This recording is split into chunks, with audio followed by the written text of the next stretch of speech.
এটা একটা 500 টাকার নোট।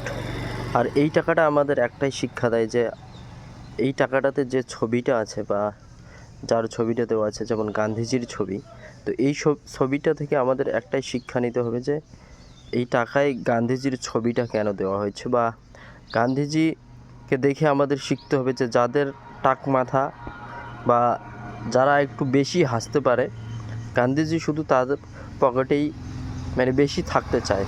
ব্যাপারটা হচ্ছে এরকম যে যেসব লোকের হাসার স্বভাব বা হাসিয়ে দিয়ে উড়িয়ে দেওয়ার স্বভাব আছে, বা যে কোনো জিনিসকে তারা হেসে খেলে উড়িয়ে দিতে পারে, মানুষের কথা অতিরিক্ত শুনতে পারে বা মানুষকে হাসিয়ে হাসিয়ে পটাতে পারে, সেই সব লোকের পকেটেই শুধুমাত্র এই টাকা আটকে থাকতে পারে বা আটকে থাকে।